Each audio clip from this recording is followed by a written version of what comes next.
going to teach you how to make a pillowcase using the hot dog method or burrito method. What you need is you need the body of your pillowcase and you need the cuff of your pillowcase. And your dimensions aren't that critical. I'll give you what I use. And whatever you want to cut to make it look like a pillowcase is fine. The pillow's going to fit. Your body should be, I use 3/4 of a yard, and I trim it to 40.5 by 26.5. And your cuff should be 40.5 by 10.5. First, I'm going to show you how to pin it, because you do need to pin. And if you have directional fabric, you need to make sure that it's going in the right direction. So, the first step is to lay out the cuff flat, right sides up. You will pin your body with the right side down, so right sides together, and you'll just put a couple pins across, because we're going to take them out in a minute. So just put a couple. You don't want too many in there.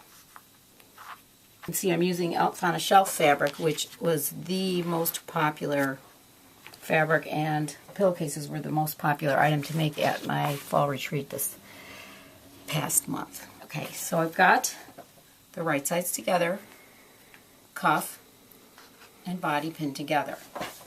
The next most important thing is you are going to roll up the body.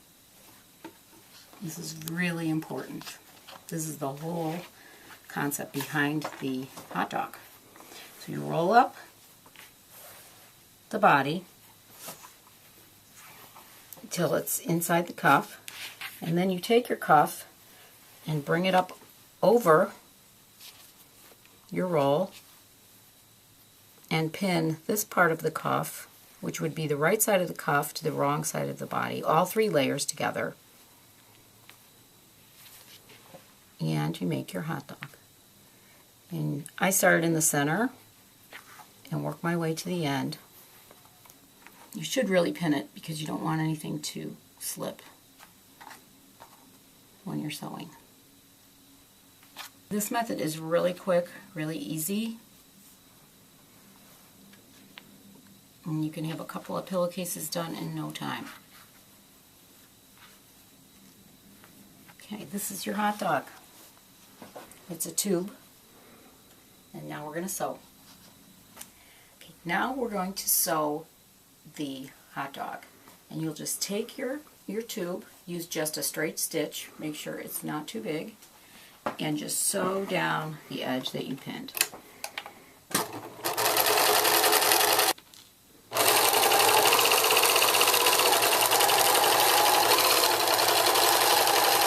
Towards the end, make sure that all of your layers are lined up and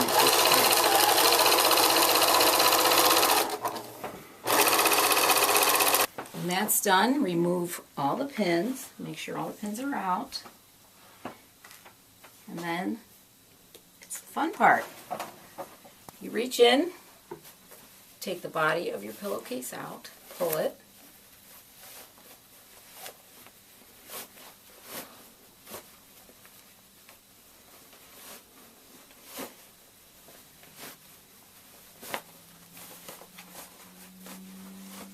and there's your cuff. The cuff is on.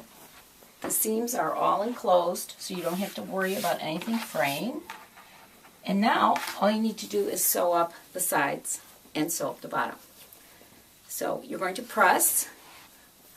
You'll press the cuff up, and then we'll sew. Press your seams up.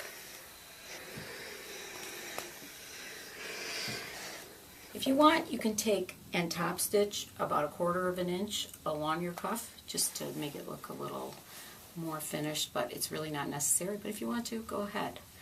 After you get it pressed, you're going to take right sides together, and you're just going to sew down the sides and sew the bottom.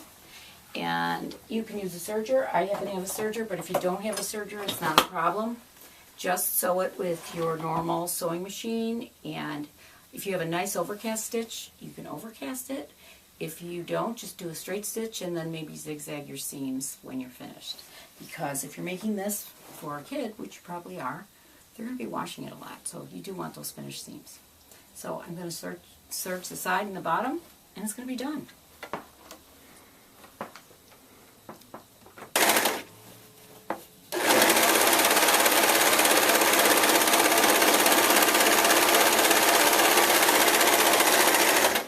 All we have to do now is turn inside out. And we have a pillowcase. It's a perfect gift for a little one that's looking forward to Santa coming and waiting for the elf on the shelf to be somewhere else every morning after they report to Santa. So here's their special pillowcase.